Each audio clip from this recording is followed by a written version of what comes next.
जयो जयो प्रभुपाद प्रभुपाद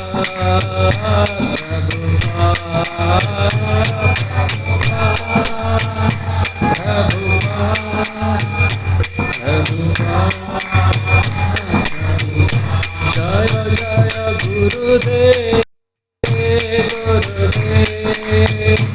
गुरुदेव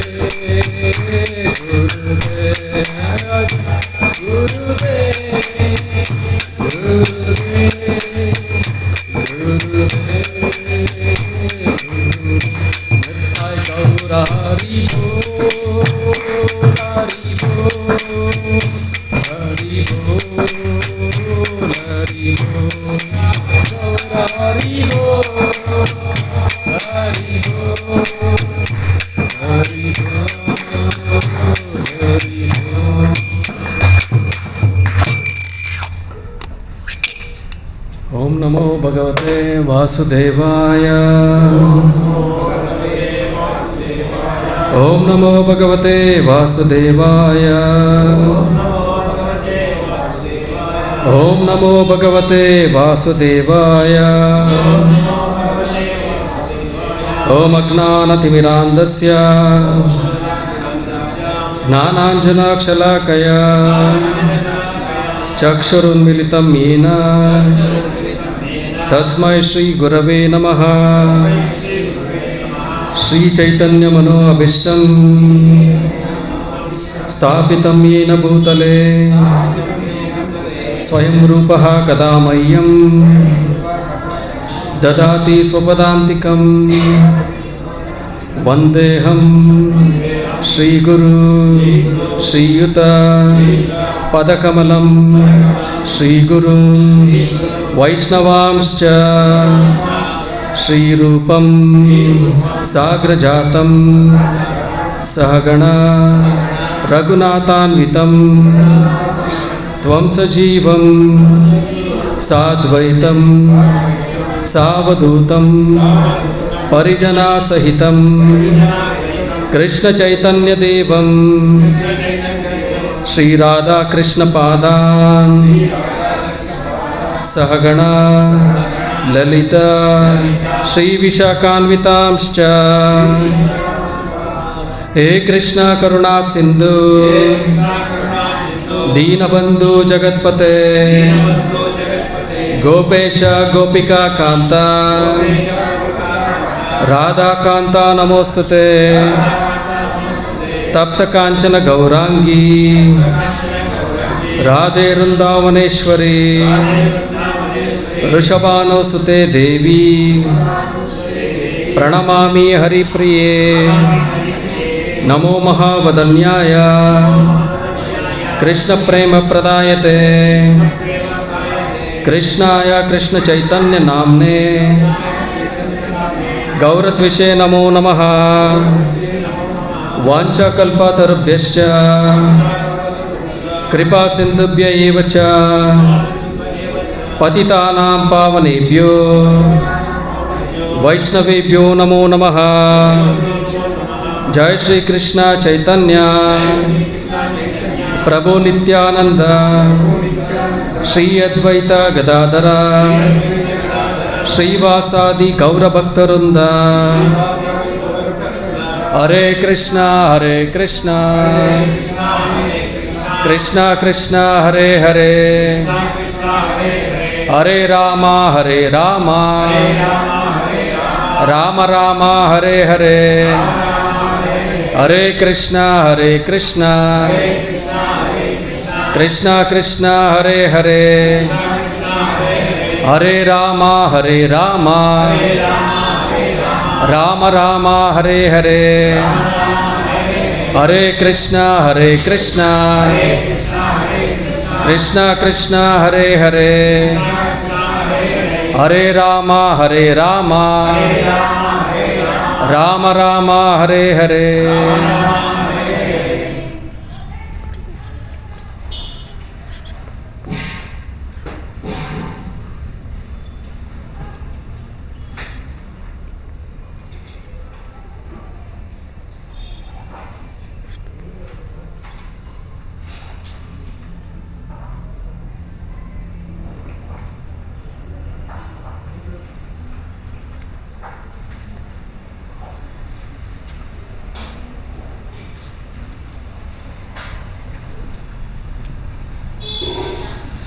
ಹರೇ ಕೃಷ್ಣ. ಎಲ್ಲರಿಗೂ ತಮಗೆಲ್ಲರಿಗೂ ಮತ್ತೊಮ್ಮೆ ಈ ದಿನದ ಭಗವದ್ಗೀತಾ ತರಗತಿಗೆ ಸುಸ್ವಾಗತ. ನಾವು ಇಂದಿನ ತರಗತಿನಲ್ಲಿ 40ನೇ ಶ್ಲೋಕದವರೆಗೂ ಅಧ್ಯಯನ ಮಾಡಿದ್ವಿ. ಸೊ ಈ ದಿನ 41ನೇ ಶ್ಲೋಕನ ನಾವು ಅಧ್ಯಯನ ಮಾಡೋಣ. ಸೊ ಭಗವದ್ಗೀತಾ 2ನೇ ಅಧ್ಯಾಯ ಗೀತಾ ಸಾರ ಸಂಗ್ರಹ, ಶ್ಲೋಕ 41. ಸೊ ಎಲ್ಲರೂ ಇದನ್ನು ರಿಪೀಟ್ ಮಾಡಿ. ವ್ಯವಸಾಯಾತ್ಮಿಕ ಬುದ್ಧಿ, ವ್ಯವಸಾಯಾತ್ಮಿಕ ಬುದ್ಧಿ ಏಕೇಹ ಕುರು ನಂದನ, ಏಕೇಹ ಕುರು ನಂದನ ಬಹುಶಾಖಾಹನಂತಾಶ್ಚ, ಬಹುಶಾಖಾಹನಂತಾಶ್ಚ ಬುದ್ಧಯೋ ಅವ್ಯಯಸಾಯಿನ, ಬುದ್ಧಯೋ ಅವ್ಯಯಸಾಯಿನ ವ್ಯವಸಾಯಾತ್ಮಿಕ ಬುದ್ಧಿ ಏಕೇಹ ಕುರು ನಂದನ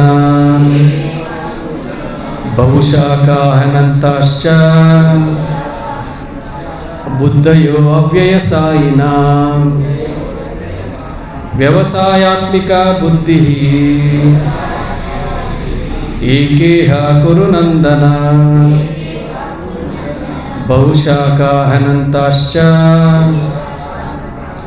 ಬುದ್ಧಯೋ ಅವ್ಯಯಸಾಯಿನ.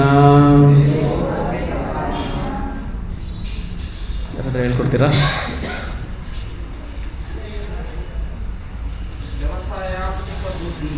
ವ್ಯವಸಾಯಾತ್ಮಿಕ ಬುದ್ಧಿ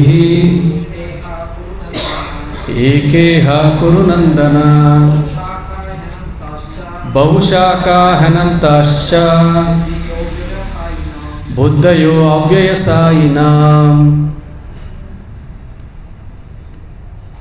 ಬೇರೆ ಯಾರಾದರೂ? ವ್ಯವಸಾಯಾತ್ಮಿಕ ಬುದ್ಧಿ ಏಕೇಹ ಕುರು ನಂದನ ಬಹುಶಾಖಾಹನಂತಾಶ್ಚ ಬುದ್ಧಯೋ ಅವ್ಯಯಸಾಯಿನ. ಬೇರೆ ಯಾರಾದರೂ ಹೇಳ್ಕೊಡ್ತೀರಾ?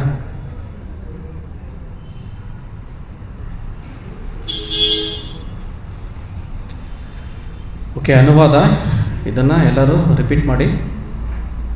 ಈ ಮಾರ್ಗದಲ್ಲಿ ಇರುವವರು ದೃಢ ಸಂಕಲ್ಪ ಹೊಂದಿರುತ್ತಾರೆ ಮತ್ತು ಅವರಿಗೆ ಒಂದೇ ಗುರಿ.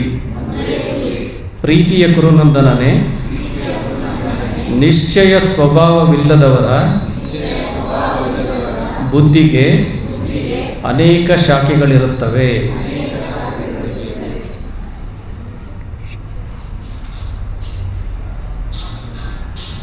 ಸೊ ನಾವು ಈಗ ಭಗವದ್ಗೀತೆಯ 2ನೇ ಅಧ್ಯಾಯವನ್ನು ಅಧ್ಯಯನ ಮಾಡ್ತಾ ಇದ್ದೀವಿ. 2ನೇ ಅಧ್ಯಾಯದಲ್ಲಿ ಶ್ಲೋಕ 11ರಿಂದ 30ರವರೆಗೂ ಭಗವಂತ ನಮಗೆ ಸಾಂಖ್ಯಯೋಗದ ರೀತಿಯಲ್ಲಿ ಈ ಒಂದು ಭೌತಿಕ ಪ್ರಪಂಚ ಮತ್ತು ಜೀವಾತ್ಮ ಯಾವ ರೀತಿ ಇದ್ದಾರೆ ಅಂತ ಹೇಳಿಕೊಟ್ರು. ಸಾಂಖ್ಯಯೋಗ ಅಂದರೆ ಏನು? ಹಿಂದಿನ ಕ್ಲಾಸಲ್ಲಿ ಪ್ರಭು ನಮಗೆ ತಿಳಿಸ್ಕೊಟ್ರು. ಸಾಂಖ್ಯಯೋಗ ಅಂದರೆ ಅನಾಲಿಟಿಕಲ್ ಸ್ಟಡಿ. ಅನಾಲಿಟಿಕಲ್ ಸ್ಟಡಿ ಅಂದರೆ ಯಾವುದು ಈ ನಮ್ಮ ಭೌತಿಕ ಪ್ರಪಂಚ ಯಾವ ರೀತಿ ಇದೆ ಅಂತ ಅದನ್ನು ಒಂದೊಂದೇ ಭಾಗವಾಗಿ ಬಿಡಿಸಿ ನಾವು ಅದನ್ನು ಅಧ್ಯಯನ ಮಾಡೋದು. ಅಂದರೆ ಈ ಒಂದು ಪ್ರಕೃತಿ ಯಾವ ಒಂದು ಮೂಲಭೂತ ವಸ್ತುಗಳಿಂದಾಗಿದೆ?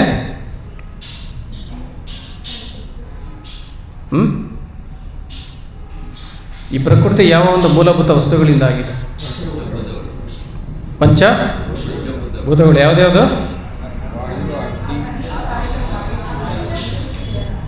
ಭೂಮಿ, ಅಗ್ನಿ, ನೀರು, ವಾಯು, ಆಮೇಲೆ ಆಕಾಶ. ಈ ಒಂದು 5 ಪಂಚಭೂತಗಳಿಂದ ಆಗಿದೆ. ಇದೇ ಪಂಚಭೂತಗಳಿಂದನೇ ನಮ್ಮ ದೇಹನೂ ಆಗಿದೆ.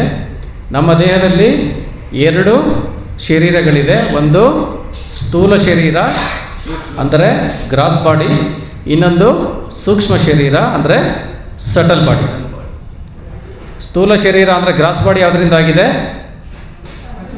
ಪಂಚಭೂತಗಳಿಂದನೇ ಆಗಿದೆ. ಸೂಕ್ಷ್ಮ ಶರೀರ ಯಾವುದರಿಂದ ಆಗಿದೆ? ಮನಸ್ಸು, ಬುದ್ಧಿ, ಅಹಂಕಾರ. ಸೊ ಈ ಒಂದು 3 ಸೂಕ್ಷ್ಮವಾಗಿರೋಂಥ ವಸ್ತುಗಳಿಂದ ಆಗಿದೆ. ಸೊ ಇದನ್ನು ನಾವು ತಿಳ್ಕೊಂಡ್ವಿ. ಆಮೇಲೆ ಕೃಷ್ಣ ನಮಗೆ ಈ ಒಂದು ಅನಾಲಿಟಿಕಲ್ ಸ್ಟಡಿನಲ್ಲಿ ಯಾವ ರೀತಿ ಬಿಡಿಸಿ ಹೇಳಿದ್ರು, ಈ ಒಂದು ಭೌತಿಕ ಪ್ರಪಂಚ ಅನ್ನೋದು ಯಾವಾಗಲೂ ಏನಾಗ್ತಾ ಇರುತ್ತೆ? ಬದಲಾವಣೆ ಅನ್ನೋದು ಆಗ್ತಾ ಇರುತ್ತೆ. ನಮ್ಮ ದೇಹನೂ ಸಹ ಏನಾಗ್ತಾ ಇರುತ್ತೆ? ಬದಲಾವಣೆ ಆಗ್ತಾ ಇರುತ್ತೆ. ಮೊದಲಿಗೆ ನಾವು ಚಿಕ್ಕವರಾಗಿರ್ತೀವಿ, ಆಮೇಲೆ ಯೌವನಕ್ಕೆ ಬರ್ತೀವಿ, ಆಮೇಲೆ ಮುಪ್ಪಿಗೆ ಬರ್ತೀವಿ. ಮುಪ್ಪಿಗೆ ಆದಮೇಲೆ ಮತ್ತೆ ಆ ಒಂದು ಜೀವಾತ್ಮ ಏನಾಗುತ್ತೆ? ಒಂದು ಹೊಸ ಶರೀರವನ್ನು ತೆಗೆದುಕೊಳ್ಳುತ್ತೆ. ಸೊ ಈ ರೀತಿ ಪಂಚಭೂತಗಳಿಂದ ಆಗಿರುವಂತಹ ಈ ಒಂದು ಭೌತಿಕ ಶರೀರ ಏನಾಗ್ತಾ ಇರುತ್ತೆ? ಬದಲಾವಣೆ ಅನ್ನೋದು ಆಗ್ತಾನೆ ಇರುತ್ತೆ. ಆದರೆ ಯಾವಾಗಲೂ ಶಾಶ್ವತವಾಗಿರೋಂತಹ ಜೀವಾತ್ಮ ಬದಲಾವಣೆ ಆಗ್ದಿರ ಯಾವಾಗಲೂ ನಿತ್ಯವಾಗಿ ಶಾಶ್ವತವಾಗಿ ಇರ್ತಾನೆ. ಸೊ ಈ ರೀತಿ ಭಗವಂತ ಏನು ಮಾಡಿದ್ರು? ನಮಗೆ ಅನಾಲಿಟಿಕಲ್ ಸ್ಟಡಿ ಥರ ಅಂದರೆ ಸಾಂಖ್ಯ ಯೋಗದ ಮೂಲಕ ನಮಗೆ ಮೊದಲಿಗೆ ತಿಳಿಸಿ ಕೊಟ್ಟರು. ಹೌದು ತಾನೆ? ಸೊ ಪ್ರಕೃತಿನಲ್ಲಿ ಯಾವ ರೀತಿ ವಾತಾವರಣ ಬದಲಾಗುತ್ತೋ, ಹವಾಮಾನ ಬದಲಾಗುತ್ತೋ, ಅದೇ ರೀತಿ ನಮಗೆ ಬರುವಂತಹ ಸುಖ ಮತ್ತು ದುಃಖಗಳನ್ನು ಸಹ ಬದಲಾವಣೆ ಆಗ್ತಾ ಇರುತ್ತೆ. ನಾವು ಬೇಸಿಗೆಗಾಲ ಅಂದ್ಕೊಳ್ಳೋ ಅಷ್ಟರಲ್ಲಿ ಮಳೆಗಾಲ ಬರುತ್ತೆ, ಮಳೆಗಾಲ ಅಂದ್ಕೊಳ್ಳೋ ಅಷ್ಟರಲ್ಲಿ ಚಳಿಗಾಲ ಬರುತ್ತೆ. ಸೊ ಇದರಲ್ಲಿ ನಾವು ಇದನ್ನು ಯಾವುದನ್ನ ಒಂದು ತಡೆದು ಇಟ್ಕೊಳ್ಳೋಕ್ಕಾಗತ್ತಾ? ನನಗೆ ಬೇಸಿಗೆಗಾಲ ಅಂದ್ರೇ ತುಂಬ ಇಷ್ಟ, ನೀನು ಬರೀ ಬೇಸಿಗೆಗಾಲನೇ ಇರುವಂತ, ಅಥವಾ ನನಗೆ ಮಳೆಗಾಲ ಅಂದರೆ ತುಂಬ ಇಷ್ಟ, ನನಗೆ ಮಳೆಗಾಲನೇ ಯಾವಾಗಲೂ ಇರಲಿ ಅಂತ ಹೇಳೋಕ್ಕಾಗತ್ತಾ? ಸೊ ಭಗವಂತ ಏನು ಹೇಳ್ತಾ ಇದ್ದಾನೆ? ಇದು ಬದಲಾವಣೆ ಅನ್ನೋದು ಆಗ್ತಾನೆ ಇರುತ್ತೆ. ನಾವೇನು ಮಾಡಬೇಕು? ಇದನ್ನು ತಾನ್ ತಿತಿಕ್ಷಸ್ವ ಭಾರತ ಅಂದರೆ ಸಹಿಸ್ಕೊಡೋದನ್ನು ಕಲಿಬೇಕು. ಸೊ ಇವತ್ತು ಭೌತಿಕ ಪ್ರಪಂಚದಲ್ಲಿರೋದು ಒಂದೇ ಫಾರ್ಮುಲಾ. ಭೌತಿಕ ಪ್ರಪಂಚ ಅನ್ನೋದು ಅಥವಾ ಸುಖ ದುಃಖ ಅನ್ನೋದು ಎಲ್ಲನೂ ಏನಾಗ್ತಾ ಇರುತ್ತೆ? ಬದಲಾವಣೆ ಆಗ್ತಾ ಇರುತ್ತೆ. ಜೀವಾತ್ಮ ಯಾವಾಗಲೂ ನಿತ್ಯನಾಗಿರ್ತಾನೆ, ಶಾಶ್ವತವಾಗಿರ್ತಾನೆ. ಅವನೇನು ಮಾಡಬೇಕು? ಅದನ್ನು ಸಹಿಸ್ಕೊಳ್ಳೋದನ್ನು ಕಲಿಬೇಕು. ಓಕೆ. ಸೊ ನಾವು ಈ ಒಂದು ಜೀವಾತ್ಮ ಯಾವ ರೀತಿ ಹಳೆ ಬಟ್ಟೆಗಳನ್ನು ತೆಗೆದು ಹೊಸ ಬಟ್ಟೆಗಳನ್ನು ನಾವು ಹಾಕ್ಕೊಳ್ತೀವೋ, ಅದೇ ರೀತಿ ಹಳೆ ದೇಹವನ್ನು ಬಿಟ್ಟು ಹೊಸ ದೇಹವನ್ನು ಅದು ಪಡ್ಕೊಳ್ಳುತ್ತೆ. ಈ ಬದಲಾವಣೆಯಿಂದ ಗೊಂದಲಕ್ಕೆ ಒಳಗಾಗದೇ ಇರೋನು ಯಾರು? ಧೀರ. ಧೀರಸ್ತತ್ರ ನ ಮುಹ್ಯತಿ. ಧೀರನಾದವನು ಈ ಒಂದು ಬದಲಾವಣೆಯಿಂದ ಗೊಂದಲಕ್ಕೆ ಒಳಗೆ ಆಗಲ್ಲ. ಸೊ ಇದು ಸಹಜ ಅಂದ್ಕೊಂಡು, ಪ್ರಕೃತಿಯ ಸ್ವಾಭಾವಿಕ ನಿಯಮ ಅಂದ್ಕೊಂಡು ಏನು ಮಾಡ್ತಾನೆ? ಅದನ್ನು ಸಹಿಸ್ಕೊಂಡು ಹೋಗ್ತಾನೆ. ಸೊ ಈ ರೀತಿ ನಮಗೆ ಅನಾಲಿಸಿಸ್ ಮಾಡಿ ಭಗವಂತ ನಮಗೆ ತಿಳಿಸ್ಕೊಟ್ರು. ಸೊ 31ರಿಂದ 38ವರೆಗೂ ಏನು ಮಾಡಿದ್ರು? ಕರ್ಮಕಾಂಡನ ತಿಳಿಸ್ಕೊಟ್ರು. ಅಂದರೆ ಅರ್ಜುನನನ್ನು ಯುದ್ಧ ಮಾಡಲ್ಲ ಅಂತ ಇದ್ರು, ಯುದ್ಧ ಮಾಡೋದ್ರಿಂದ ಪಾಪ ಬರುತ್ತೆ ಅಂತ ಇದ್ರು. ಕೃಷ್ಣ ಏನು ಹೇಳ್ಕೊಟ್ರು? ಈವನ್ ಕರ್ಮಕಾಂಡದ ಮೂಲಕನೂ ನೀನು ಯುದ್ಧ ಮಾಡಲೇಬೇಕು. ನಿನ್ನ ಒಂದು ಕರ್ತವ್ಯವನ್ನು ನೀನು ಮಾಡಲೇಬೇಕು. ಮಾಡಲಿಲ್ಲ ಅಂದರೆ ನಿನಗೆ ಪಾಪ ಬರುತ್ತೆ. ಸೊ ಕ್ಷತ್ರಿಯನಾದವನು ಅವನ ವರ್ಣಕ್ಕೆ ಅನುಸಾರವಾಗಿ, ಅವನ ಧರ್ಮಕ್ಕೆ ಅನುಸಾರವಾಗಿ ಏನು ಮಾಡಬೇಕು? ಯುದ್ಧನ ಮಾಡೋದೇ ಅವನ ಕರ್ತವ್ಯ. ಸೊ ಯುದ್ಧ ಮಾಡೋದ್ರಿಂದ ಭಗವಂತ ಇನ್ನೂ ಒಂದು ಹೇಳ್ತಾರೆ, ಪ್ರತಿಫಲನೂ ಯಾವ ರೀತಿ ಸಿಗುತ್ತೆ ಅಂತ. ಯುದ್ಧ ಮಾಡಿ ಗೆದ್ದರೆ ಏನು ಸಿಗುತ್ತೆ? ರಾಜ್ಯ ಸಿಗುತ್ತೆ. ಸತ್ತರೆ ಕ್ಷತ್ರಿಯನಾದವನಿಗೆ ಸ್ವರ್ಗನೂ ಸಿಗುತ್ತೆ. ಸೊ ಅದಕ್ಕೋಸ್ಕರ ನೀನು ಯುದ್ಧ ಮಾಡು. ಆಮೇಲೆ ಸುಖೇ ದುಃಖೇ ಸಮಯ ಕೃತ್ವ ಲಾಭೋ ಜಯೋ ತಥೋ ಯುದ್ಧ ಯೋಜ್ಯಸ್ವ ನೈವಂ ಪಾಪಂ ಅವಾಪ್ಸ್ಯಸಿ ಅಂತಲೂ ಭಗವಂತ ನಮಗೆ ಹೇಳಿದ್ರು. ಅಂದರೆ ಸುಖ ದುಃಖ ಲಾಭ ನಷ್ಟ ಇದನ್ನೆಲ್ಲನೂ ಬಿಟ್ಟು ನೀನು ಯುದ್ಧ ಮಾಡಲೆಂದೇ ಯುದ್ಧವನ್ನು ಮಾಡು. ನಿನ್ನ ಕರ್ತವ್ಯವನ್ನು ಪಾಲಿಸಲೆಂದೇ ನೀನು ಕರ್ತವ್ಯವನ್ನು ಮಾಡು, ಆ ರೀತಿ ಮಾಡೋದ್ರಿಂದ ನಿನಗೆ ಪಾಪ ಬರಲ್ಲ ಅಂತ 31ರಿಂದ 38ರವರೆಗೂ ಹೇಳಿದ್ರು. ಸೊ ಅದಾದಮೇಲೆ ಏನು ಹೇಳ್ತಾ ಇದ್ದಾರೆ, ಸೊ ಅನಾಲಿಟಿಕಲ್ ಸ್ಟಡಿನೂ ಮಾಡಿದ್ರು, ಕರ್ಮಕಾಂಡನೂ ಹೇಳಿದ್ರು. ಈಗ ಭಗವಂತ ಏನು ಹೇಳ್ತಾ ಇದ್ದಾರೆ, ನಾವು ಈ ಒಂದು ಕರ್ಮಕಾಂಡದಲ್ಲಿ ಕೆಲಸನ ಮಾಡಿದ್ರೂ ನಮಗೇನು ಬರುತ್ತೆ, ಒಳ್ಳೆ ಕೆಲಸ ಮಾಡಿದ್ರೆ ಪುಣ್ಯ ಬರುತ್ತೆ, ತಪ್ಪು ಕೆಲಸ ಮಾಡಿದ್ರೆ ಪಾಪ ಬರುತ್ತೆ. ಸೊ ನಾವು ಪುಣ್ಯವನ್ನು ಸಂಪಾದನೆ ಮಾಡಲಿ ಅಥವಾ ಪಾಪವನ್ನು ಸಂಪಾದನೆ ಮಾಡಲಿ, ಇವೆರಡನ್ನು ಅನುಭವಿಸೋದಕ್ಕೆ ನಾವೇನು ಮಾಡಬೇಕು, ಈ ಒಂದು ಭೌತಿಕ ಪ್ರಪಂಚದಲ್ಲಿ ಪದೇ ಪದೇ ಜನ್ಮವನ್ನು ಎತ್ತಲೇಬೇಕು. ಸೊ ನಾವು ಕರ್ತವ್ಯವನ್ನು ಕೆಲಸವನ್ನು ಮಾಡಲೇಬೇಕು. ಕೆಲಸ ಮಾಡೋದ್ರಿಂದ ನಮಗೆ ಫಲ ಸಿಕ್ಕುತ್ತೆ. ಫಲವನ್ನು ಅನುಭವಿಸೋದಕ್ಕೋಸ್ಕರ ನಾನು ಮತ್ತೆ ಮತ್ತೆ ಜನ್ಮವನ್ನು ಎತ್ತುತ್ತಾನೆ ಇರಬೇಕು. ಸೊ ಇಂಥ ಒಂದು ಇದನ್ನು ಭಗವಂತ ಏನಕ್ಕೆ ಹೇಳ್ತಾ ಇದ್ದಾನೆ? ಹೌದು ತಾನೆ, ನೀನು ಕೆಲಸ ಮಾಡದೆ ಅಂತೂ ಇರಬೇಡ, ಕೆಲಸ ಮಾಡು, ಕರ್ತವ್ಯವನ್ನು ನಿಷ್ಠೆಯಿಂದ ಪಾಲಿಸು. ಆಮೇಲೆ ಕೆಲಸ ಮಾಡೋದ್ರಿಂದ ಏನು ಬರುತ್ತೆ, ಪುಣ್ಯನೂ ಬರುತ್ತೆ, ಪಾಪನೂ ಬರುತ್ತೆ. ಅದಾದಮೇಲೆ ನೀನು ಸ್ವರ್ಗಕ್ಕೂ ಸಹ ಹೋಗ್ಬೋದು ಅಂತ ಭಗವಂತ ಹೇಳಿದ್ರು. ಆದ್ರೂ ಭಗವಂತ ಏನಕ್ಕಿಲ್ಲಿ ಕೆಲಸ ಮಾಡು ಅಂತ ಹೇಳ್ತಾ ಇದ್ದಾನೆ. ಯಾರನ್ನ ಹೇಳ್ತೀರಾ?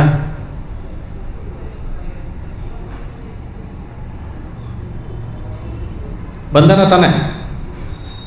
ನಾವೇನೇ ಒಂದು ಕೆಲಸ ಮಾಡೋದು ಅದಕ್ಕೆ ಪ್ರತಿಫಲ ಬಂದೇ ಬರುತ್ತೆ. ಅದನ್ನು ಅನುಭವಿಸೋದಕ್ಕೆ ನಾವು ಮತ್ತೆ ಜನ್ಮಗಳನ್ನು ಎತ್ತುತ್ತಾನೆ ಇರಬೇಕು.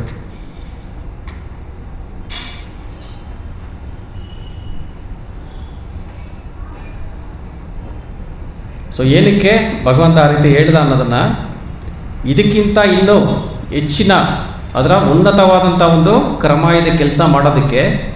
ಅದನ್ನು ತಿಳಿಸ್ಕೊಡೋದಕ್ಕೋಸ್ಕರ ನಮ್ಮ ಒಂದು ಜನಸಾಮಾನ್ಯರಿಗೆ ನಮಗೆ ಗೊತ್ತಿರೋದೇನು, ನಾವು ಒಳ್ಳೆಯದನ್ನು ಮಾಡಿದ್ರೆ ನಮಗೆ ಒಳ್ಳೆಯ ಫಲ ಬರುತ್ತೆ, ಒಳ್ಳೆಯ ಫಲ ಬಂದು ಪುಣ್ಯನ ಸಂಪಾದನೆ ಮಾಡ್ಬೋದು, ಆಮೇಲೆ ಸ್ವರ್ಗಕ್ಕೆ ಹೋಗ್ಬೋದು, ಆಮೇಲೆ ಭಗವಂತನಿಗೆ ಅಥವಾ ದೇವರಿಗೆ ಪೂಜೆ ಮಾಡೋದ್ರಿಂದ ನನಗೆ ಒಳ್ಳೆಯದಾಗತ್ತೆ, ಅಥವಾ ನನಗೆ ಒಳ್ಳೆಯದಾಗಲಿ ಅಂತ ನಾವು ದೇವಸ್ಥಾನಕ್ಕೆ ಹೋಗೋದು, ಕಷ್ಟ ಬಂದಾಗ ದೇವಸ್ಥಾನಕ್ಕೆ ಹೋಗೋದು, ಹೋಗಿ ಅವರನ್ನು ಪದೇ ಪದೇ ಬೇಡೋದು. ಸೊ ಬರೀ ಇಷ್ಟರಲ್ಲೇ ನಾವು ಇರಬಾರ್ದು, ಇದಕ್ಕಿಂತ ಮೇಲ್ಗಡೆ ಇರೋದು ಇದೆ ಅಂದ್ಬಿಟ್ಟು ಕೃಷ್ಣ ಏನು ಹೇಳ್ತಾ ಇದ್ದಾರೆ, 39ರಿಂದ 53ವರೆಗೂ ಯೋಗದ ಒಂದು ಬುದ್ಧಿಯೋಗದ ಒಂದು ಮಾದರಿಯನ್ನು ನಮಗೆ ಇಲ್ಲಿ ತಿಳಿಸಿ ಕೊಡ್ತಾ ಇದ್ದಾರೆ. ನಾವು ನಮ್ಮನ್ನು ಬರೀ ಅಷ್ಟಕ್ಕೆ ಸೀಮಿತ ಮಾಡಿಕೊಂಡ್ರೆ ಏನಾಗುತ್ತೆ, ಜನನ ಮರಣಗಳ ಚಕ್ರದಿಂದ ಬಿಡುಗಡೆ ಆಗಲ್ಲ. ನಾವು ಧರ್ಮದ ದಾರಿನಲ್ಲಿ ನಡೆದ್ರೆ ನಮಗೆ ಹೌದು ಪುಣ್ಯದ ಫಲ ಸಿಗುತ್ತೆ, ಉನ್ನತ ಲೋಕಗಳಿಗೂ ಹೋಗ್ಬೋದು, ಸ್ವರ್ಗ ಲೋಕಕ್ಕೂ ಹೋಗ್ಬೋದು. ಆದರೆ ಅಲ್ಲಿ ನಾವು ಅದನ್ನು ಅನುಭವಿಸಿದ ಮೇಲೆ ಮತ್ತೆ ಭೂಲೋಕಕ್ಕೆ ವಾಪಸ್ಸು ಬರಲೇಬೇಕು. ಅಥವಾ ನಾನು ಧರ್ಮಕ್ಕೆ ವಿರುದ್ಧವಾಗಿ ಕೆಲಸ ಮಾಡಿದ್ರೆ ಪಾಪ ಬರುತ್ತೆ, ಅದಕ್ಕೆ ತಕ್ಕನಾಗಿ ನಾನು ಅಧಮ ಲೋಕದಲ್ಲೂ ಹೋಗಿ ಜನ್ಮನ ಪಡ್ಕೋಬೋದು, ಅಥವಾ ಪ್ರಾಣಿಯ ಒಂದು ಜನ್ಮನೂ ಸಹ ನಾನು ಪಡ್ಕೋಬೋದು. ಅದು ಮುಗಿದ ಮೇಲೆ ನಾವೇನು ಮಾಡ್ತೀವಿ, ಮತ್ತೆ ಈ ಒಂದು ಭೂಲೋಕದಿಂದ ರೀಸ್ಟಾರ್ಟ್ ಮಾಡ್ತೀವಿ. ಸೊ ಈ ರೀತಿ ನಾವು ಬರೀ ಇದರಲ್ಲೇ ಇದ್ದರೆ ಇದು ಯಾವಾಗಲೂ ಪುನರಪಿ ಜನನಂ ಪುನರಪಿ ಮರಣಂ, ಇದು ಯಾವತ್ತೂ ಕೊನೆ ಅನ್ನೋದು ಆಗೋದೇ ಇಲ್ಲ, ಕಂಟಿನ್ಯೂ ಆಗ್ತಾನೇ ಇರುತ್ತೆ. ನಮಗೆ ಓಕೆ ನಮ್ಮ ಆಸೆಗಳಿಗೆ ಒಂದು ಮಿತಿ ಅನ್ನೋದಿದೆಯಾ, ಓಕೆ ಇಷ್ಟು ಸಾಕಪ್ಪ, ನಮಗೆ ಇಷ್ಟು ಪುಣ್ಯ ಬಂತ, ಇಲ್ಲ ಇಷ್ಟು ಸುಖ ಬಂತ, ನನಗೆ ಸಾಕು ಅಂತ ಅನ್ಲಿಮಿಟೆಡ್ ಅನ್ನೋದು, ಅದಕ್ಕೆ ಕಂಟ್ರೋಲ್ ಅನ್ನೋದೇ ಇಲ್ಲ. ಈವನ್ ನಾವು ಪಾಪ ಮಾಡೋದಕ್ಕೆ ಹೋದ್ರೂ ಅಷ್ಟೇ, ಅಲ್ಲೂ ಕಂಟ್ರೋಲ್ ಇಲ್ಲ, ಪುಣ್ಯ ಮಾಡೋದಕ್ಕೆ ಹೋದ್ರೂ ಅಲ್ಲೂ ಕಂಟ್ರೋಲ್ ಇಲ್ಲ. ನಾವು ಏನೇ ಮಾಡೋದ್ರಲ್ಲೂ ನಮಗೆ ಕಂಟ್ರೋಲ್ ಅನ್ನೋದೇ ಇರಲ್ಲ. ಸೊ ಅದು ಏನಾಗುತ್ತೆ, ಚಕ್ರ ಅನ್ನೋದು ಮುಂದಕ್ಕೆ ಹೋಗ್ತಾ ಇರುತ್ತೆ. ಸೊ ಅದಕ್ಕೆ ಈಗ ಭಗವಂತ ಏನು ಮಾಡ್ತಾ ಇದ್ದಾರೆ, ಬುದ್ಧಿ ಯೋಗ, ಈ ಒಂದು ಬುದ್ಧಿಯೋಗದ ಒಂದು ಮಾದರಿಯನ್ನು ನಮಗೆ 39ನೇ ಶ್ಲೋಕದಿಂದ ತಿಳಿಸಿ ಕೊಡ್ತಾ ಇದ್ದಾರೆ. ಯಾವಾಗ ನಾವು ನಮ್ಮ ಕರ್ತವ್ಯವನ್ನು ಬುದ್ಧಿ ಯೋಗದ ಮಾದರಿನಲ್ಲಿ ಮಾಡ್ತೀವಿ, ಆವಾಗ ನಮಗೆ ಏನಾಗುತ್ತೆ, ಯೋಗ ಅಂದರೆ ಏನು, ಈ ಒಂದು ಜೀವಾತ್ಮವನ್ನು ಪರಮಾತ್ಮನ ಜೊತೆ ಸೇರಿಸುವಂತಹ ಒಂದು ಪ್ರಕ್ರಿಯೆ ಅದು ಯೋಗ ಅಂದರೆ. ಸೊ ಯಾವಾಗ ನಾವು ಯೋಗದ ಒಂದು ರೀತಿಯಲ್ಲಿ ನಮ್ಮ ಜೀವನವನ್ನು, ನಮ್ಮ ಕರ್ತವ್ಯಗಳನ್ನು ಮಾಡ್ತೀವಿ, ಅದರಿಂದ ಏನಾಗುತ್ತೆ ಅಂತ ಭಗವಂತ ಇಲ್ಲಿ ನಮಗೆ ತಿಳಿಸಿ ಕೊಡ್ತಾ ಇದ್ದಾರೆ. ಸೊ ಹಿಂದಿನ ಕ್ಲಾಸಲ್ಲಿ ಮೊದಲಿಗೆ ಏನು ತಿಳಿಸ್ಕೊಟ್ರು? ನೇಹ ವಿಕ್ರಮನಾಶೋ ಅಸ್ತಿ ಪ್ರತ್ಯವಾಯೋ ನ ವಿದ್ಯತೆ ಸ್ವಲ್ಪಮಪ್ಯಸ್ಯ ಧರ್ಮಸ್ಯ ತ್ರಾಯತೆ ಮಹತೋ ಭಯಾತ್. ಅಂದರೆ ಈ ಒಂದು ಯೋಗದ ರೀತಿಯಲ್ಲಿ, ಬುದ್ಧಿ ಯೋಗದ ರೀತಿಯಲ್ಲಿ ನಾವು ನಮ್ಮ ಕರ್ತವ್ಯಗಳನ್ನು, ನಮ್ಮ ಕೆಲಸಗಳನ್ನು ಮಾಡಿದ್ರೆ ನಾವು ಸ್ವಲ್ಪ ಮಾಡಲಿ, ಅದು ಯಾವತ್ತೂ ನಮ್ಮಿಂದ ದೂರ ಆಗಲ್ಲ, ನಷ್ಟ ಆಗಲ್ಲ. ನಾವು ಮಾಡುವಂಥ ಒಂದು ಧರ್ಮದ ಕೆಲಸ ಅದು ಸ್ವಲ್ಪಮಪ್ಯಸ್ಯ ಧರ್ಮಸ್ಯ ಆಗಿರ್ಬೋದು, ಅದು ನಮ್ಮನ್ನು ತ್ರಾಯತೆ ಮಹತಭಾಯತ್ ಅಂದರೆ ಅತ್ಯಂತ ಭಯಂಕರವಾದಂತಹ ಒಂದು ಭಯದಿಂದ ನಮ್ಮನ್ನು ಕಾಪಾಡುತ್ತೆ. ಸೊ ಈ ಒಂದು ಜನ್ಮದಲ್ಲಿ ನಾನು ಕೋಟ್ಯಾಧಿಪತಿ ಆಗಿರ್ಬೋದು, ಓಕೆನಾ, ಅಥವಾ ಚೆನ್ನಾಗಿ ಒಂದು ದೊಡ್ಡ ಸ್ಕಾಲರ್ ಆಗಿರ್ಬೋದು, ದೊಡ್ಡ ಸೈಂಟಿಸ್ಟ್ ಆಗಿರ್ಬೋದು, ನನಗೆ ತುಂಬ ಉತ್ತಮ ಕುಲದಲ್ಲಿ ಹುಟ್ಟಿ ನನಗೆ ಅನೇಕ ಬಂಧು ಬಾಂಧವರೂ ಇರ್ಬೋದು. ನಾನು ಈ ಒಂದು ದೇಹವನ್ನು ಬಿಟ್ಟ ನಂತರ ನಾನು ಯಾವಾಗ ಮುಂದಿನ ಜನ್ಮಕ್ಕೆ ಹೋಗ್ತೀನಿ, ಆವಾಗ ನಾನು ದೊಡ್ಡ ಸ್ಕಾಲರು, ನಾನು ದೊಡ್ಡ ಸೈಂಟಿಸ್ಟು ಅಂತ ಹೇಳೋದಕ್ಕಾಗತ್ತಾ? ಇಲ್ಲ, ನನ್ನ ಬ್ಯಾಂಕ್ ಬ್ಯಾಲೆನ್ಸಲ್ಲಿ ಎಷ್ಟೊಂದು ನೂರಾರು ಕೋಟಿಗಳು ಇದೆ ಅಂದ್ಬಿಟ್ಟು ನಾನು ಡ್ರಾ ಮಾಡೋದಕ್ಕಾಗತ್ತಾ? ಅದ್ಯಾವುದೂ ಆಗಲ್ಲ. ಆಮೇಲೆ ಇವರೆಲ್ಲ ನನ್ನ ಬಂಧು ಬಾಂಧವರು ಅಂತ ಹೋಗ್ಬಿಟ್ಟು ಹೇಳ್ಕೊಳಕ್ಕಾಗತ್ತಾ? ಆಗಲ್ಲ. ಸೊ ನಾವು ಬುದ್ಧಿ ಯೋಗನ ಅಥವಾ ಭಗವಂತ ಹೇಳ್ತಾ ಇರೋಂಥ ಈ ಒಂದು ಬುದ್ಧಿ ಯೋಗದ ಕ್ರಮವನ್ನು ಬಿಟ್ಟು ನಾವು ಬರೀ ಕರ್ಮಕಾಂಡದಲ್ಲೇ ಕೆಲಸ ಮಾಡಿದ್ರೆ ಅದೇನಾಗುತ್ತೆ, ನಾವು ನಮ್ಮ ದೇಹವನ್ನು ಬಿಟ್ಟಿದ ಜೊತೆ ಅದನ್ನು ಮುಗಿದೋಗುತ್ತೆ. ಮತ್ತೆ ನಾವೇನು ಮಾಡಬೇಕು? ರೀಸ್ಟಾರ್ಟ್. ನಾನು ಮತ್ತೆ ಹುಟ್ಟಿದಾಗ ABCD ಅ ಇ ಅಂತಲೇ ಓದಬೇಕು. ಇಂದಿನ ಜನ್ಮದಲ್ಲಿ ನಾನು ದೊಡ್ಡ ಸ್ಕಾಲರ್ ಆಗಿರ್ಬೋದು, ಸೈಂಟಿಸ್ಟ್ ಆಗಿರ್ಬೋದು, ಆದರೆ ಈಗ ನಾನೇನು ಮಾಡಬೇಕು? ಅದನ್ನೇ ಓದಬೇಕು. ಸೊ ಈ ರೀತಿ ಎಲ್ಲನೂ ಏನಾಗುತ್ತೆ, ಅದು ರೀಸ್ಟಾರ್ಟ್ ಆಗುತ್ತೆ. ನಮ್ಮ ಜೊತೆ ನಾವು ಮಾಡಿರೋಂಥ ಪುಣ್ಯದ ಫಲ ಅಥವಾ ಪಾಪದ ಫಲ ನಮ್ಮ ಜೊತೆ ಬರ್ತಾ ಇರುತ್ತೆ. ಭೌತಿಕವಾಗಿರುವಂತಹ ಎಲ್ಲನೂ ಏನಾಗುತ್ತೆ? ಬದಲಾವಣೆ ಆಗೋಗುತ್ತೆ. ನಾನು ಹುಟ್ಟುವಂಥ ಊರು, ದೇಶ, ಕುಟುಂಬ ಎಲ್ಲನೂ ಬೇರೆ ಬೇರೆಯಾಗೇ ಇರ್ಬೋದು, ಅದ್ಯಾವುದು ನಮ್ಮ ಕಂಟ್ರೋಲಲ್ಲೇ ಇರಲ್ಲ. ಸೊ ಈ ರೀತಿ ಎಲ್ಲನೂ ಝೀರೋಗೆ ಹೋಗ್ಬಿಡುತ್ತೆ. ಆದರೆ ನಾವು ಯಾವಾಗ ಬುದ್ಧಿ ಯೋಗದಲ್ಲಿ ಸ್ವಲ್ಪ ಧರ್ಮದ ಒಂದು ಕಾರ್ಯವನ್ನು ಮಾಡ್ತೀವಿ, ಅದು ನಮ್ಮ ಜೊತೆ ಜನ್ಮಗಳಿಗೂ ನಮ್ಮ ಜೊತೆಯಲ್ಲೇ ಇರುತ್ತೆ. ನಾನು 1% ಆ ಒಂದು ಧರ್ಮದ ಕಾರ್ಯ ಮಾಡಿದ್ರೆ ಆ 1% ಸದಾ ನನ್ನ ಜೊತೆ ಇರುತ್ತೆ. ಸೊ ಅದನ್ನು ನಾವು ಪಾಪನೂ ಅಂತ ಹೇಳಲ್ಲ, ಪುಣ್ಯನೂ ಅಂತ ಹೇಳಲ್ಲ, ಅದನ್ನೇನಂತೇವೆ? ಸುಕೃತಿ ಅಂತ ಕರೀತೀವಿ. ಈ ಒಂದು ಸುಕೃತಿ ಅನ್ನೋದು ಯಾವತ್ತೂ ನಷ್ಟ ಆಗಲ್ಲ. ಆಮೇಲೆ ಇದು ಸ್ವಲ್ಪ ಮಾಡಿದ್ರು ನಮ್ಮನ್ನು ಏನು ಮಾಡುತ್ತೆ? ಮಹಾಭಯಂಕರವಾದಂಥ ಭಯದಿಂದ ನಮ್ಮನ್ನು ಕಾಪಾಡುತ್ತೆ. ಓಕೆ, ಈ ಒಂದು ಸ್ವಲ್ಪ ಧರ್ಮಸ್ಯ ಅಂದರೆ ಏನದು? ಆ್ಯಕ್ಟಿವಿಟೀಸ್, ಏನು ಕಾರ್ಯಗಳನ್ನು ಈ ಒಂದು ಧರ್ಮದ ಕಾರ್ಯಗಳು ಅಂತ ಕರೀತಾರೆ ಹೇಳ್ಬೋದಾ? ಮೊದಲನೇದು ತುಂಬ ಇದೆ.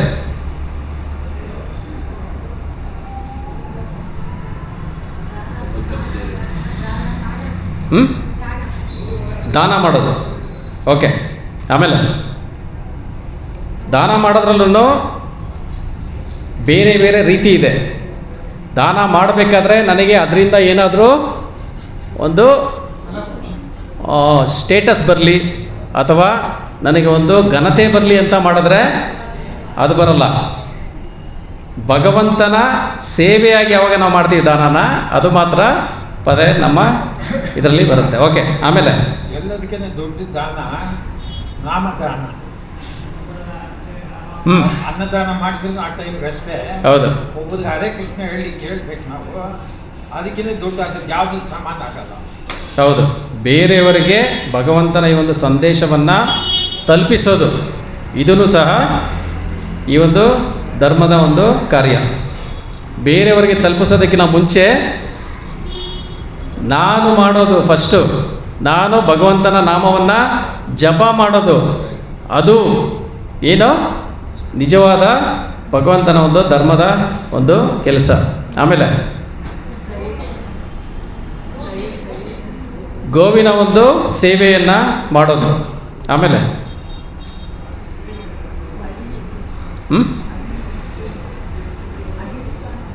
ಅಹಿಂಸೆಯನ್ನು ಪಾಲಿಸೋದು, ಅದು ಕರ್ಮಕಾಂಡನೇ.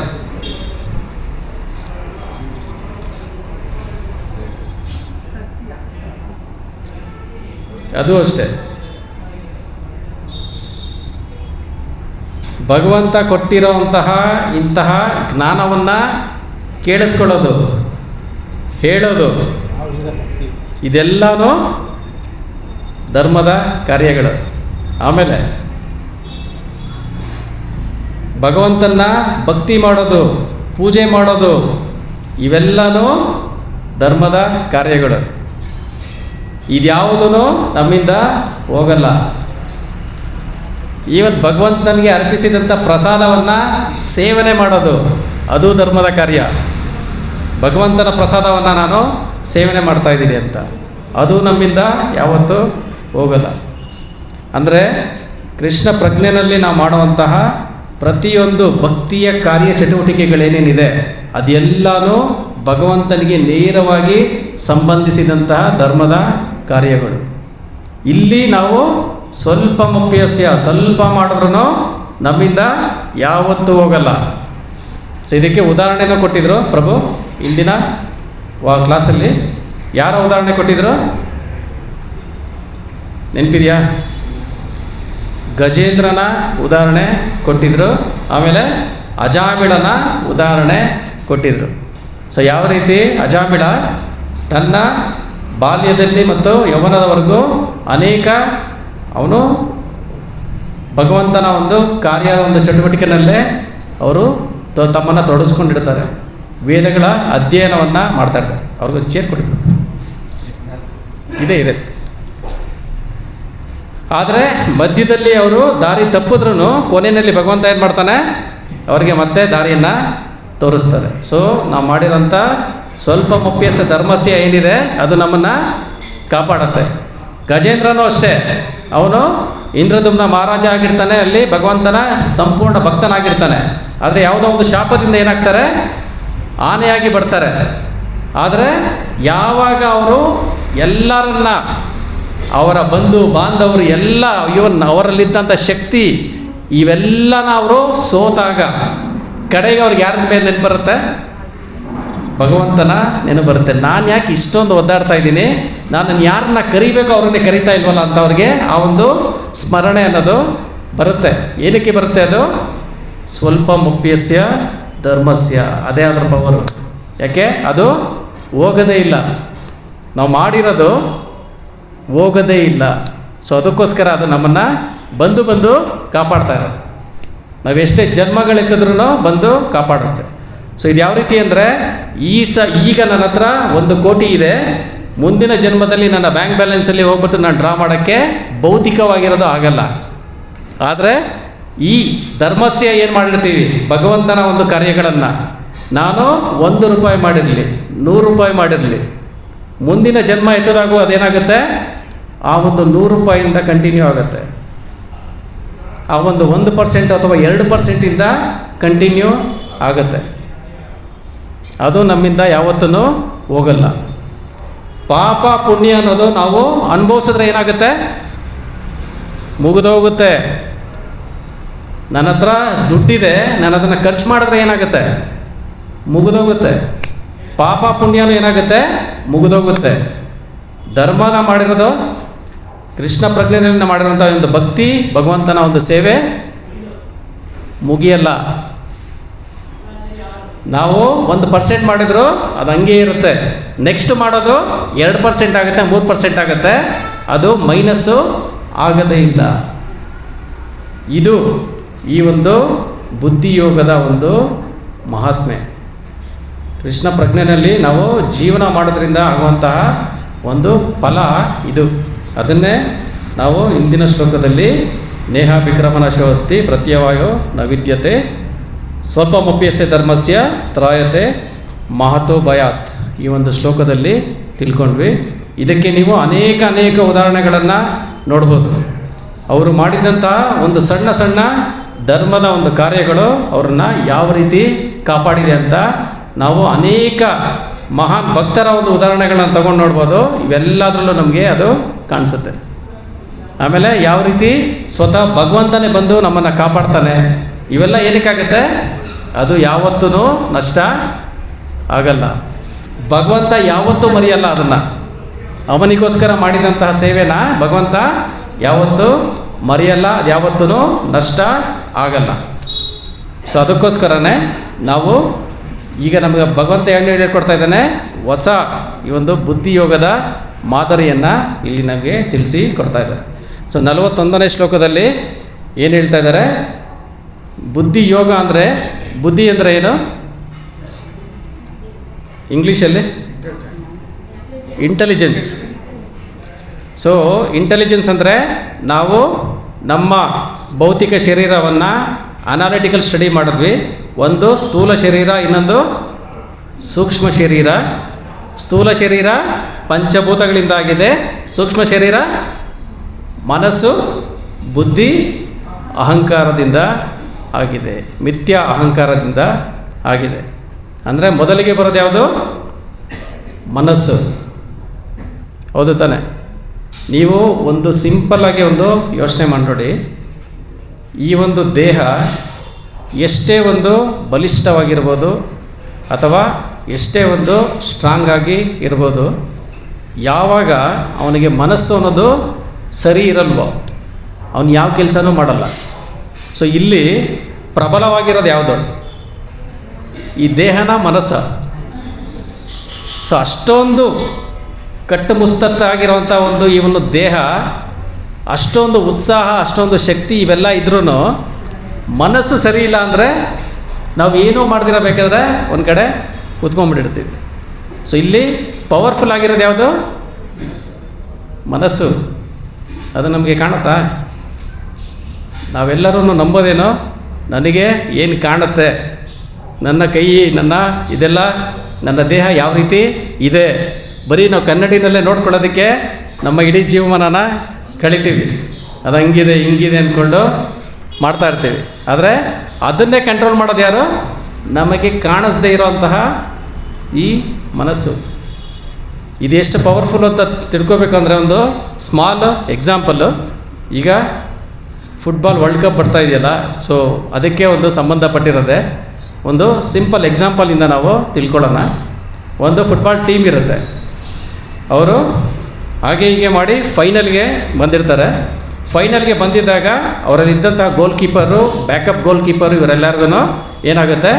ಆಕ್ಸಿಡೆಂಟ್ ಆಗಿ ಅವರು ಆಡೋದಕ್ಕೆ ಆಗೋದಿಲ್ಲ. ಬಾಕಿ ಎಲ್ಲರೂ ಇದ್ದಾರೆ, ಫೈನಲಲ್ಲಿ ಅವ್ರು ಆಡಬೇಕು, ಗೋಲ್ ಕೀಪರೇ ಅವ್ರ ಹತ್ರ ಇಲ್ಲ. ಅವಾಗೇನು ಮಾಡ್ತಾರೆ? ಹೋಗಿ ಹುಡುಕ್ಬೇಕು ಅಂತ ಎಲ್ಲ ಕಡೆನೂ ಹುಡುಕ್ತಾ ಇರ್ತಾರೆ. ಹುಡುಕ್ಬೇಕಾದ್ರೆ ಒಂದು ದಿನ ಒಂದು ಹಣ್ಣಿನ ಒಂದು ಅಂಗಡಿ ಇರುತ್ತಲ್ಲ, ಅಲ್ಲಿ ಆ ಒಂದು ಟೀಮ್ ಅವರು ಹೋಗ್ತಾ ಇರ್ತಾರೆ.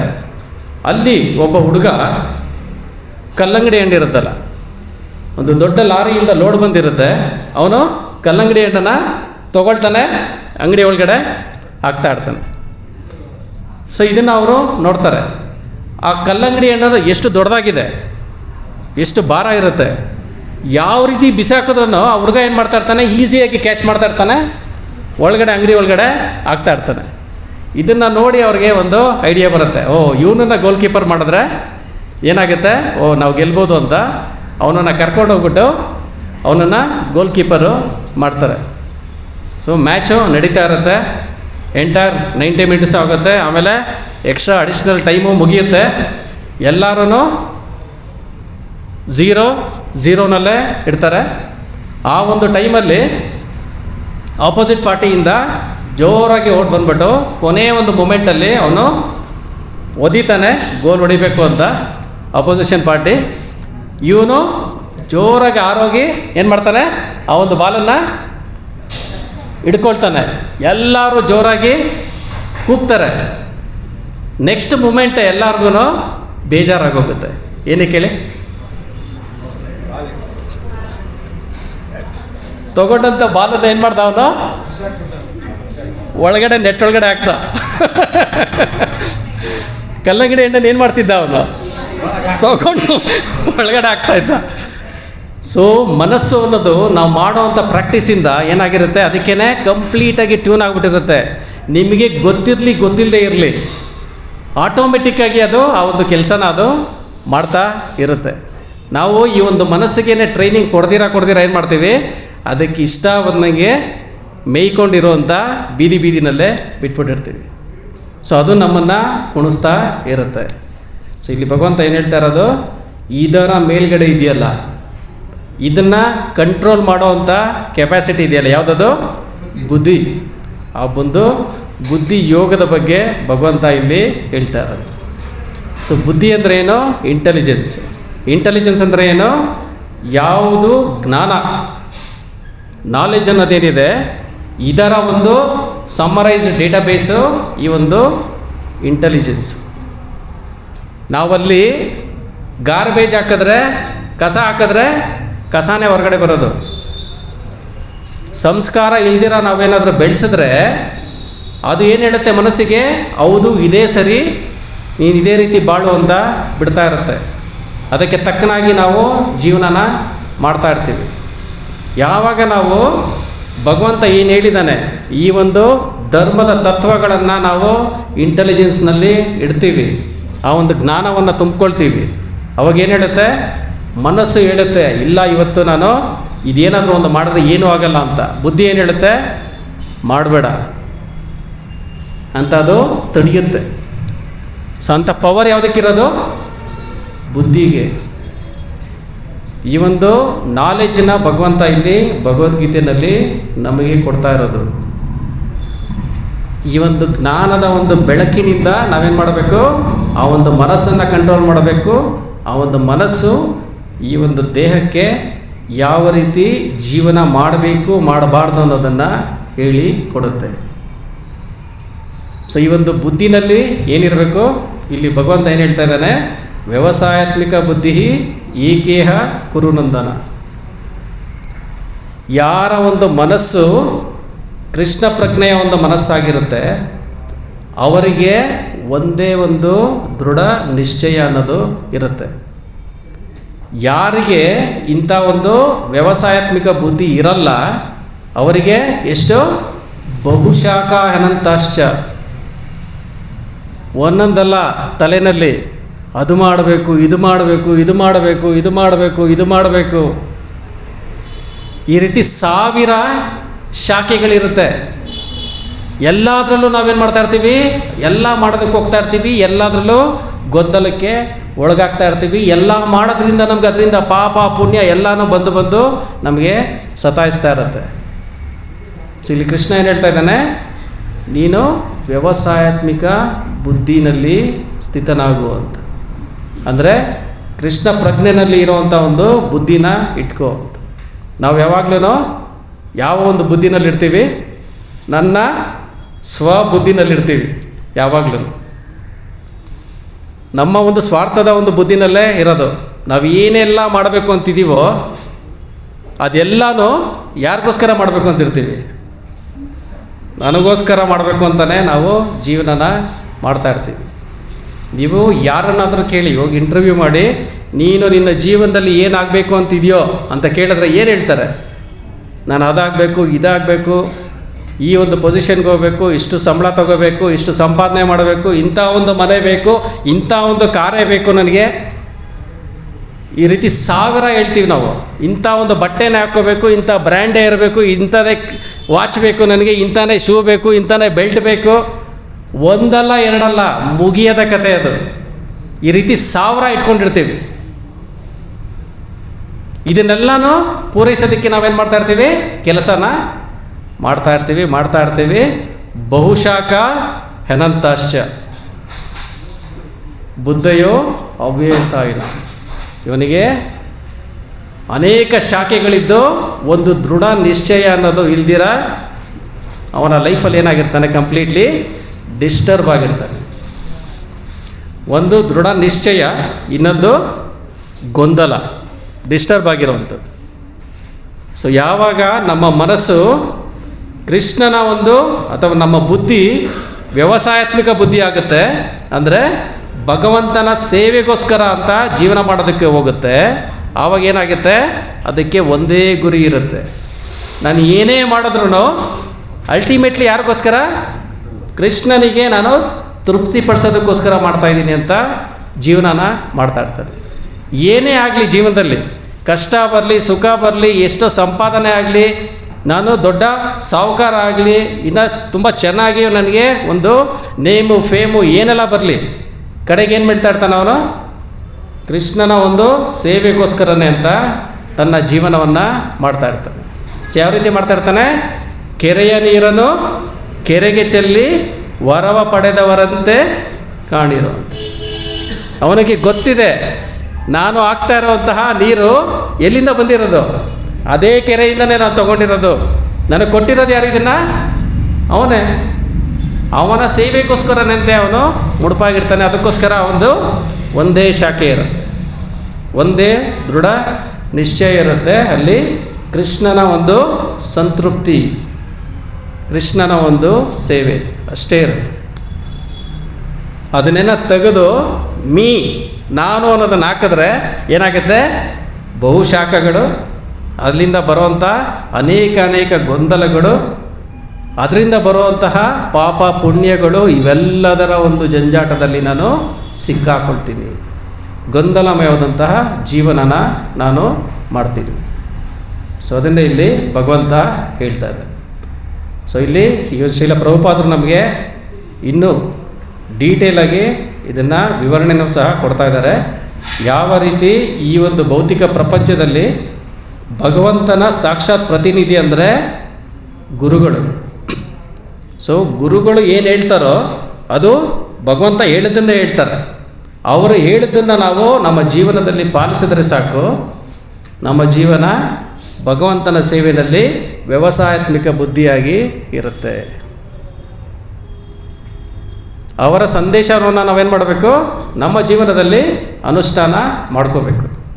ಸೊ ಯಾವಾಗ ನಾವು ಅದನ್ನು ಮಾಡ್ತೀವಿ, ಸ್ವಲ್ಪ ಮಪ್ಯಸ ಧರ್ಮ ಮಾಡ್ತೀವಿ, ನಮ್ಮ ಜೀವನದಲ್ಲಿ ಒಂದೇ ಶಾಖೆ ಇರುತ್ತೆ. ದೃಢ ನಿಶ್ಚಯದಿಂದ ಫೋಕಸ್ಡಾಗಿ ನಾವು ಜೀವನವನ್ನು ಮಾಡ್ಬೋದು. ಓಕೆನಾ?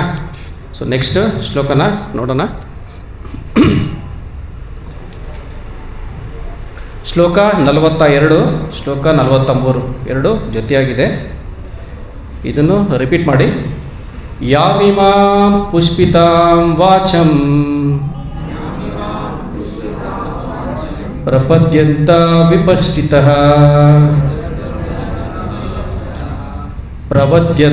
ಪ್ರವದಂತ್ಯ ವಿಪಶ್ಚಿತಃ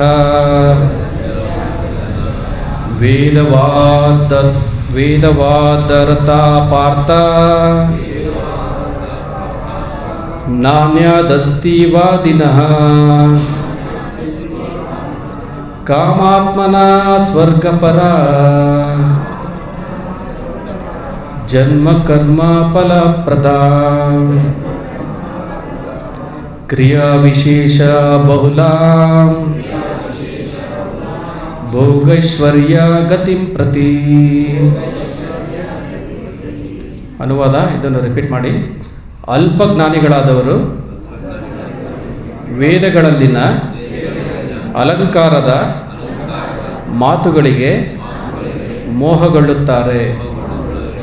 ಈ ಮಾತುಗಳು ಸ್ವರ್ಗಲೋಕದ ಪ್ರಾಪ್ತಿ, ಒಳ್ಳೆಯ ಜನ್ಮ, ಅಧಿಕಾರ ಮೊದಲಾದವುಗಳಿಗಾಗಿ ಹಲವಾರು ಕಾಮ್ಯಕರ್ಮಗಳನ್ನು ಪ್ರಶಂಸಿಸಿ ಹೇಳುತ್ತವೆ.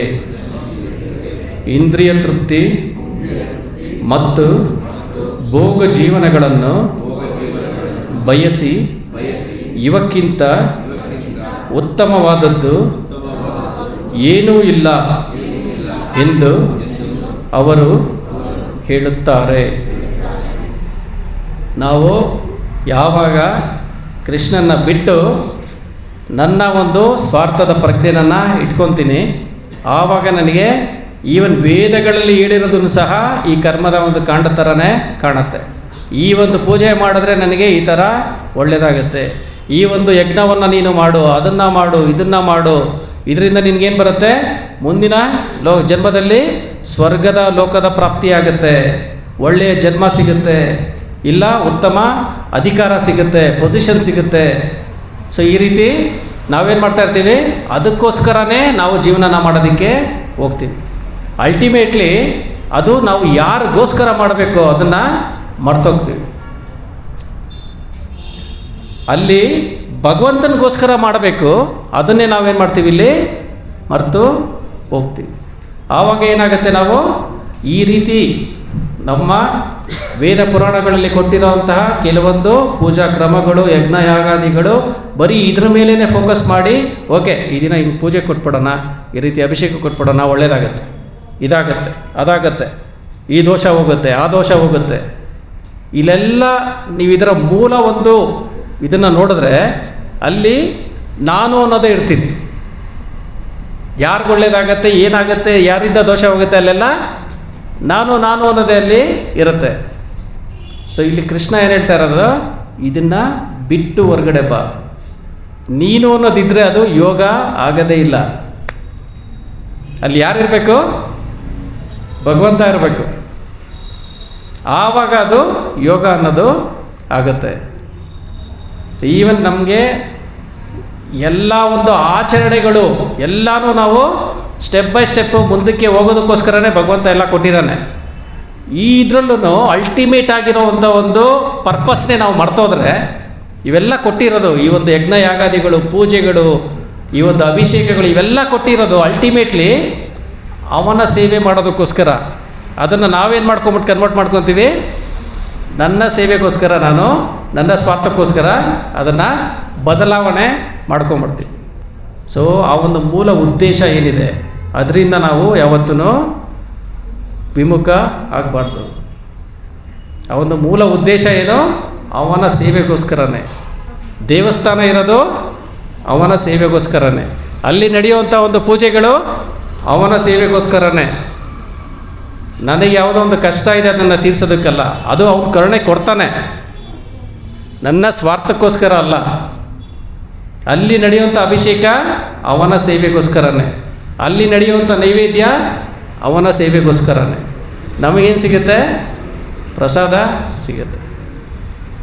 ಸೊ ಇಂಥ ಒಂದು ಭಾವನೆನ ನಾವು ಅಲ್ಲಿ ಯಾವಾಗ ಬೆಳೆಸ್ಕೊತೀವಿ, ಆವಾಗ ಅದು ಬುದ್ಧಿ ಯೋಗ. ಅಲ್ಲಿ ಯಾವಾಗ ನಾನಿಡ್ತೀನಿ, ಅದು ನಮ್ಮ ಕರ್ಮಕಾಂಡದ ಜೀವನ, ಅದು ಯೋಗನೇ ಅಲ್ಲ. ಸೊ ನಾವು ಮಾಡೋವಂಥ ಜೀವನದ ಮೂಲ ಒಂದು ಉದ್ದೇಶ ಯಾವತ್ತೂ ಬದಲಾವಣೆ ಆಗಬಾರ್ದು. ಅದು ಒಂದೇ ಆಗಿರಬೇಕು, ಒಂದೇ ಶಾಖೆ ಇರಬೇಕು. ಅದು ಅವನ ತೃಪ್ತಿ, ಅವನ ಸೇವೆ, ಆ ಭಗವಂತನ ಸೇವೆನೇ. ನಾನು ಓದಿದ್ರೂ ಸಹ, ನಾನು ತಗೊಳ್ಳೋಂಥ ಒಂದು ಶಿಕ್ಷಣವೂ ಸಹ ಅವನ ಸೇವೆ, ನಾನು ಮದುವೆ ಆಗೋದೂ ಸಹ ಅವನ ಸೇವೆ, ನನಗೆ ಹುಟ್ಟುವಂಥ ಮಕ್ಕಳೂ ಸಹ ಅವರು ಕೊಟ್ಟಿರೋವಂಥ ಒಂದು ಪ್ರಸಾದ. ನಮ್ಮಿಂದ ಯಾರೂ ಹುಟ್ಟಲ್ಲ, ಅವನು ಕೊಟ್ಟಿರೋವಂತಹ ಪ್ರಸಾದನೇ ಅದು. ಅವರನ್ನು ಬೆಳೆಸೋದು ಅವನು ಕೊಟ್ಟಿರೋವಂಥ ಒಂದು ಅವಕಾಶ. ಅವರಿಗೆ ಈ ಒಂದು ಧರ್ಮದ ಸಂಸ್ಕಾರಗಳನ್ನು ಹೇಳ್ಕೊಡೋ ಅಂತ ನೀವು ಹೇಳ್ತಿದ್ರಲ್ಲ, ಒಂದು ನಾವು ಹೇಳೋದು, ಇನ್ನೊಂದು ಬೇರೆಯವ್ರಿಗೆ ಹೇಳೋದು. ಬೇರೆಯವ್ರಿಗೆ ಅಂದರೆ ಫಸ್ಟು ನಿಮ್ಮ ಮನೆಯಲ್ಲೇ ಇದ್ದಾರೆ, ಹೌದು ತಾನೆ? ಆ ಒಂದು ಮಗುಗೆ ಹೇಳ್ಕೊಡ್ಬೋದು, ಅದೂ ಭಗವಂತನ ಸೇವೆ. ಅವರನ್ನು ನಿಜವಾದ ಒಂದು ಸಂಸ್ಕಾರಯುತವಾದಂಥ ಒಂದು ಭಕ್ತರಾಗಿ ಅವರನ್ನು ಬೆಳೆಸೋದು, ಅದೂ ಸೇವೆನೇ. ನಾವು ತಿನ್ನೋವಂಥ ಒಂದು ಆಹಾರ ಭಗವಂತನ ಪ್ರಸಾದವಾಗಿ ಸೇವನೆ ಮಾಡೋದು, ಅದೂ ಸೇವೆನೇ. ಸೊ ಈ ರೀತಿ ನಾವೇನು ಮಾಡಬೇಕು, ನಿಜವಾದ ಒಂದು ಮೂಲ ಒಂದು ಅರ್ಥ ಏನಿದೆ ಅಲ್ಲಿ ಭಗವಂತನೇ ಇರಬೇಕು. ಅಲ್ಲಿ ನಾವು ಬಂದರೆ ಅದು ಪಾಪ ಪುಣ್ಯ ಕರ್ಮಕಾಂಡದಲ್ಲಿ ಸಿಗಾಕೊಳ್ತೀವಿ, ಅದು ಬುದ್ಧಿಯೋಗ ಆಗೋದಿಲ್ಲ. ಸೊ ಇಲ್ಲಿ ಭಗವಂತ ಇರ್ತಾನೆ, ಅದು ಯಾವಾಗಲೂ ನಮ್ಮನ್ನು ಸ್ವಲ್ಪ ಮಾಡಿರೋದು. ಇಂಥ ಒಂದು ಮನಸ್ಥಿತಿನಲ್ಲಿ ನಾವು ಸ್ವಲ್ಪ ಮಾಡಿದ್ರೂ ಸುಕೃತಿಯಾಗಿ ನಮ್ಮ ಹತ್ರ ಜನ್ಮ ಜನ್ಮಗಳಲ್ಲೂ ಹಾಗೇ ಇರುತ್ತೆ. ಆಮೇಲೆ ನಾವೆಲ್ಲರೂ ಯಾವುದಕ್ಕೆ ಅಟ್ರಾಕ್ಟ್ ಆಗ್ತೀವಿ ಮುಂದಿನ ಒಂದು ಶ್ಲೋಕದಲ್ಲಿ ನೋಡೋಣ. ಶ್ಲೋಕ 44. ಭೋಗೈಶ್ವರ್ಯ ಪ್ರಸಕ್ತಾನಾಂ ಭೋಗೈಶ್ವರ್ಯ ಪ್ರಸಕ್ತಾನಾಂ ತಯಾ ಅಪವೃತಚೇತಸ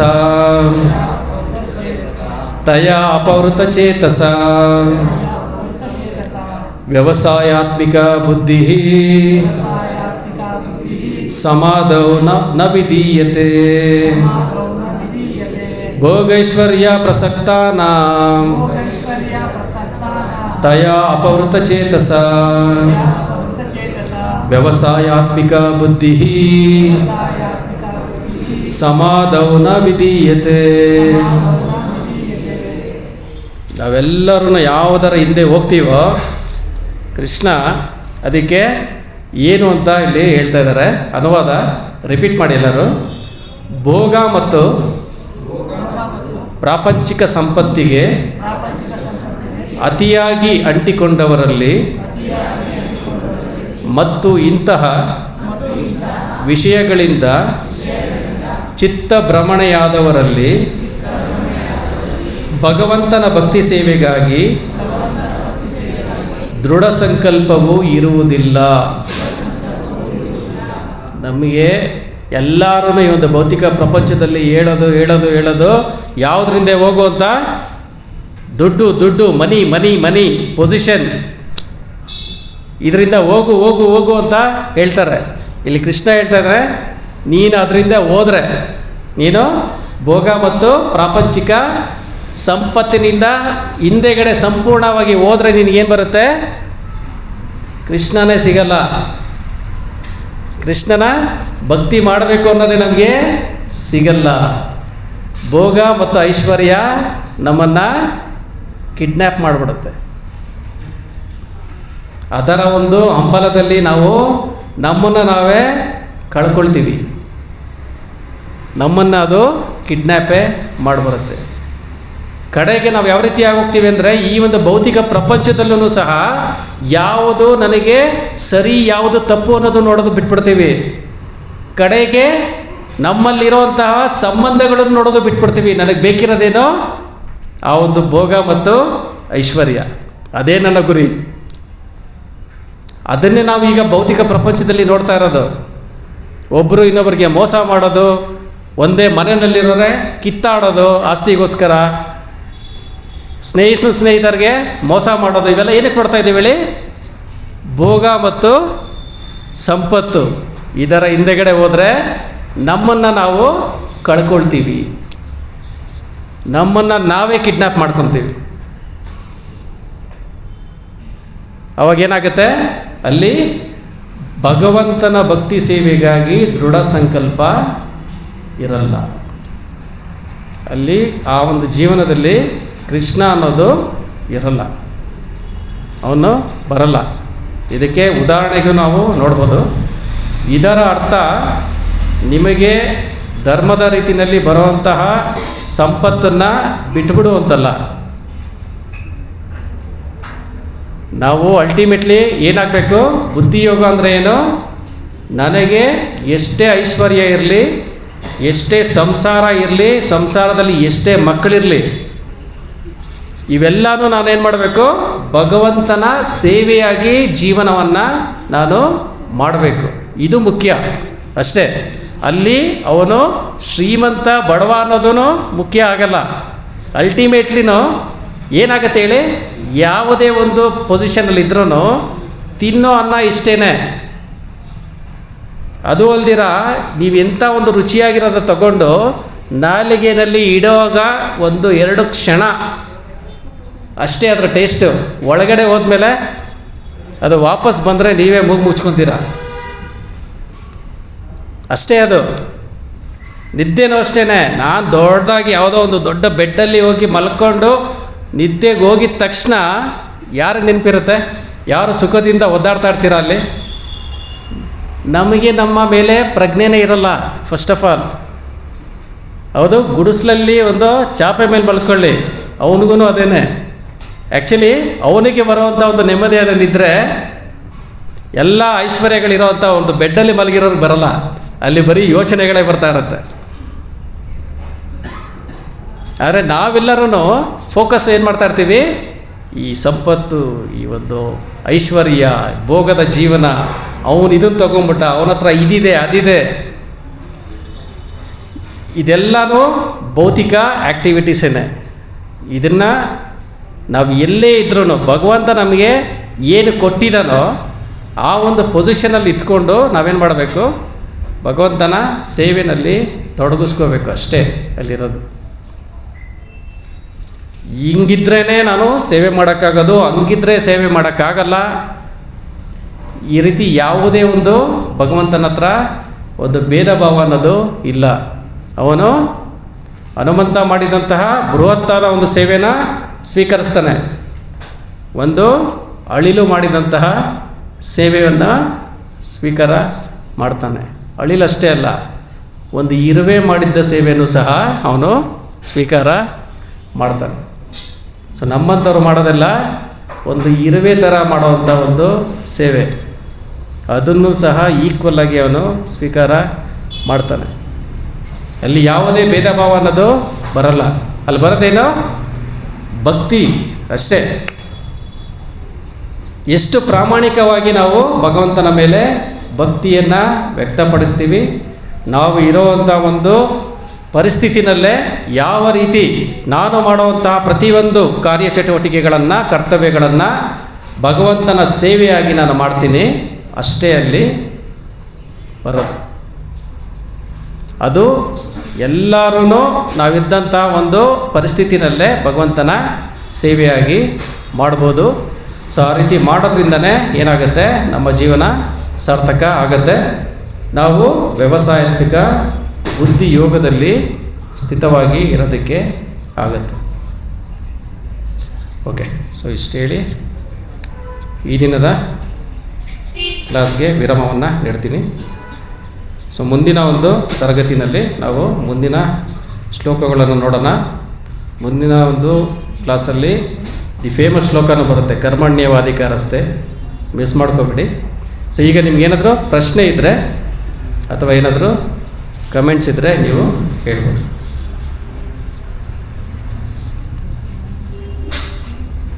ಈಗ ಅಂತ್ಯಕಾಲದಲ್ಲಿ ನಾರಾಯಣ ಹೇಳ್ಬೇಕು ಅಂತ ಹೇಳ್ತಾರೆ. But death is so painful, ಸಾವಿರ ಹಾವು ಕಚ್ಚಷ್ಟು ಸ್ಟೈಲ್ ಸಿಗುತ್ತೆ, ಬಟ್ ನೆನೆಯೋಕ್ಕಾಗಲ್ಲ. ಬಟ್ ಅಂತ ಕೇಳ್ತೀನಿ ಹೆಂಗೆ? ಇದಕ್ಕೆ ನಾವು ಸಿಂಪಲ್ ಉದಾಹರಣೆ ತೊಗೋಬೇಕು ಅಂದರೆ ನಮ್ಮ ಹುಡುಗರದ್ದು ತಗೊಳ್ಳಿ, ಅವ್ರಿಗೆ ಬರೋವಂಥ ಎಕ್ಸಾಮ್ನ ತಗೊಳ್ಳಿ. ಎಕ್ಸಾಮ್ ಅನ್ನೋದು ತುಂಬ ಈಸಿನ, ಅದು ಕಷ್ಟ. ಎನಿ ಎಕ್ಸಾಮ್ ಆ ಒಂದು ಸ್ಟೇಟ್ಗೆ ಅದು ಕಷ್ಟ. ಆ ಒಂದು ಎಕ್ಸಾಮಲ್ಲಿ ಕೆಲವ್ರಿಗೆ ಆ ಎಕ್ಸಾಮ್ನ ನೆನಪಿಸ್ಕೊಂಡ್ರೆ ಸಾಕು ನಮಗೆ ನಡ್ಕ ಬರುತ್ತೆ, ಅಯ್ಯೋ ಏನೇನೋ ತಲೆಯಲ್ಲಿ ಬರ್ತಾ ಇರುತ್ತೆ ಎಕ್ಸಾಮ. ಆಮೇಲೆ ಅಲ್ಲಿ ಕ್ವಶನ್ಗಳು ನೋಡ್ತಾ ಇದ್ದರೆ ನಮಗೆ ಆಕಾಶದಲ್ಲಿ ನಕ್ಷತ್ರಗಳು ಕಾಣ್ತಾ ಇರುತ್ತೆ. ಯಾವಾಗ ಕಾಣುತ್ತೆ? ವರ್ಷ ಪೂರ್ತಿ ಅಥವಾ ಎಂಟರ್ ಸೆಮಿಸ್ಟರಲ್ಲಿ ನಾನು ಓದಿಲ್ಲ ಅಂದರೆ ಆಕಾಶದಲ್ಲಿ ನಕ್ಷತ್ರಗಳು ಕಾಣುತ್ತೆ, ಗಡ ಗಡ ಗಡ ಗಡ ಅಂತ ನಡುಗುತ್ತೆ. ಹೌದಾ? ಸೊ ನಮಗೆ ಈ ಒಂದು ಡೆತ್ ಸಮಯದಲ್ಲಿ ನಮಗೆ ಆ ರೀತಿ ನಡುಕ, ಆ ರೀತಿ ನೋವು ಎಲ್ಲ ಬರುತ್ತೆ ಅಂದರೆ ನಾವು ಪ್ರಿಪೇರ್ ಆಗಿಲ್ಲ ಅಂತ, ಸರಿಯಾಗಿ ನಮ್ಮ ಜೀವನವನ್ನು ಮಾಡಿಲ್ಲ ಅಂತ ಅಷ್ಟೇ. ಯಾರು ಸರಿಯಾಗಿ ಪ್ರಿಪೇರ್ ಆಗಿರ್ತಾರೆ ಎಕ್ಸಾಮ್ಗೆ ಯಾವ ರೀತಿ ಹೋಗ್ತಾರೆ? ಖುಷಿಯಾಗಿ ಹೋಗ್ತಾರೆ.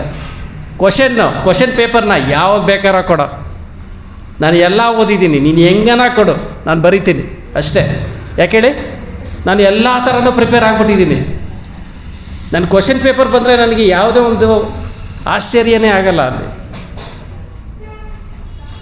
ಅದಕ್ಕೇ ಹೇಳೋದು, ನಾವು ದೇಹ ಬಿಡಬೇಕಾದ್ರೆ ನಮ್ಮ ಕೈನಲ್ಲಿದೆ ಎರಡು ಚಾಯ್ಸ್. ಅದು ಒಂದು, ನೀವು ಹೇಳ್ದಂಗೆ ವಿಲ ವಿಲ ವಿಲ ಅಂತ ಒದ್ದಾಡಿಕೊಂಡು ನೋವಿನಿಂದ ನನ್ನ ದೇಹವನ್ನು ಬಿಡೋದು.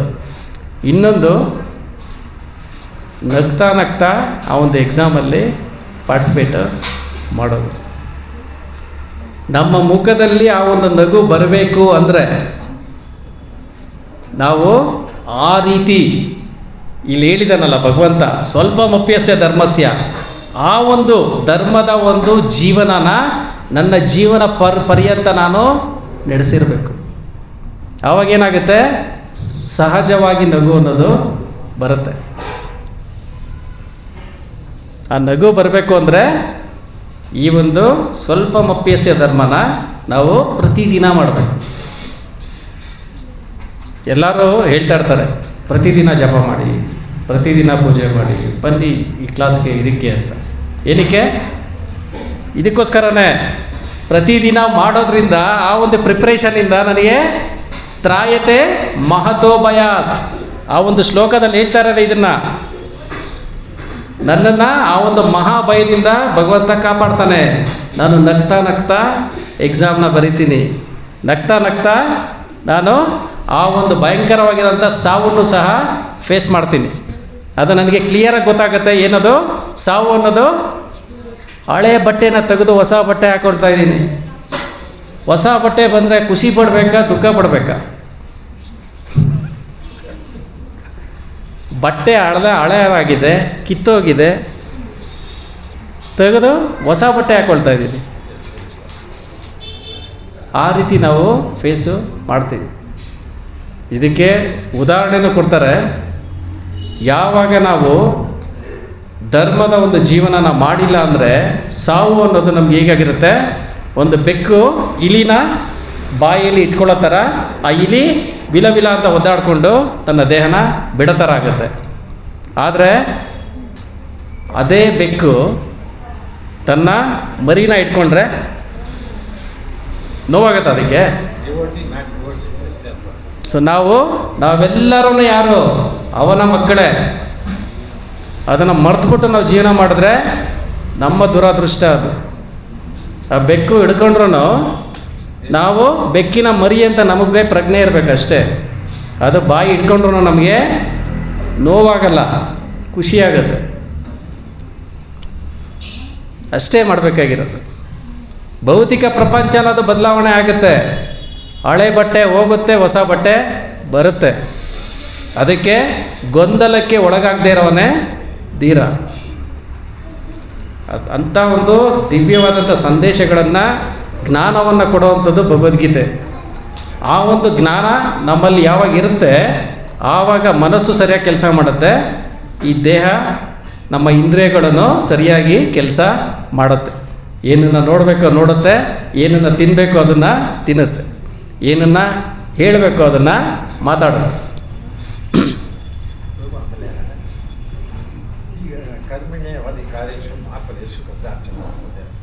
ಈಗ ಫಲವನ್ನು ಕೇಳಬೇಡ, ನೀನು ಮಾಡುತ್ತಾರೆ. ಬಟ್ ಈಗ ಮೆಟೀರಿಯಲ್ ನಾವು ಎಲ್ಲರೂ ವಿ ಎಕ್ಸ್ಪೆಕ್ಟ್ ಸ್ಯಾಲ್ರಿ ಎಷ್ಟು ಕೊಡ್ತೀವಿ ಅಂತ, ಅದು ಎಕ್ಸ್ಪೆಕ್ಟಿಂಗ್ ಫಲ. ಬಟ್ ಕೃಷ್ಣ ಹೇಳ್ತಾರೆ, ಭಗವತಿ do not expect the fruit of it. Krishna ಇಲ್ಲಿ ಹೇಳ್ತಾ ಇರೋದು ಎನಿವೆ, ಅದು ಮುಂದಿನ ಒಂದು ವಾರದಲ್ಲಿ ಇದನ್ನು ಡಿಸ್ಕಸ್ ಮಾಡ್ತೀವಿ.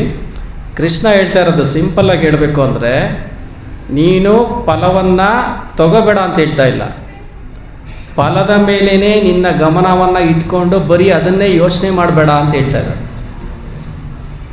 ತಗೊಳ್ಳೇಬೇಡ ಅಂತ ಹೇಳ್ತಾ ಇಲ್ಲ.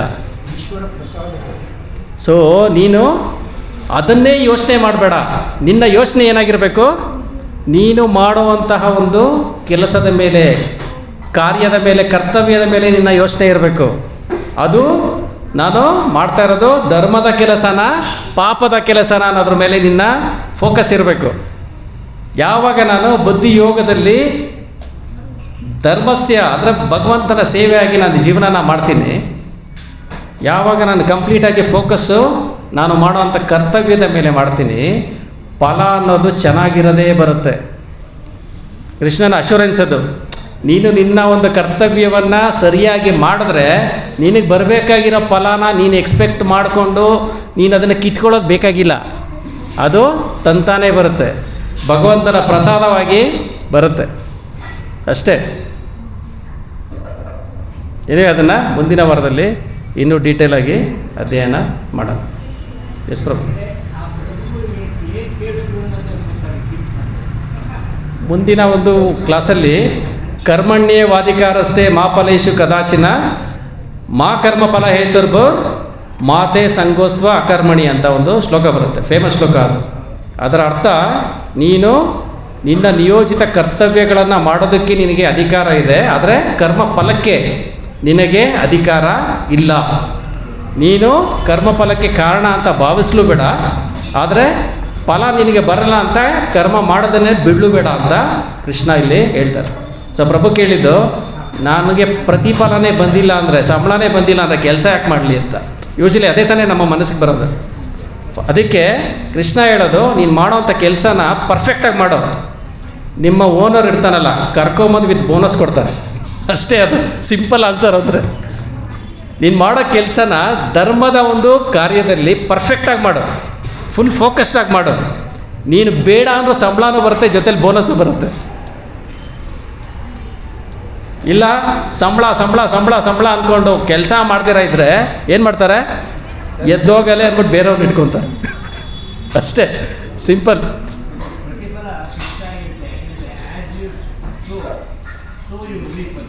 ಎಸ್, ಆಟೋಮೆಟಿಕ್ಕಾಗಿ ಅದು ಬಂದೇ ಬರುತ್ತೆ. ಅದು ಪ್ರಕೃತಿಯ ನೈಸರ್ಗಿಕ ನಿಯಮ. ಅದು ಅದ್ರ ಬಗ್ಗೆ ನೀನು ಜಾಸ್ತಿ ತಲೆ ಕೆಡಿಸ್ಕೋಬೇಡ. ನೀನು ಮಾಡ್ತಾ ಇರೋವಂಥ ಒಂದು ಕೆಲಸದ ಮೇಲೆ ಫೋಕಸ್ಸು ಮಾಡು. ಅದು ಧರ್ಮದ ಕೆಲಸ ಆಗಿರಲಿ ಅಂತ ಎನ್ಶ್ಯೂರ್ ಮಾಡು.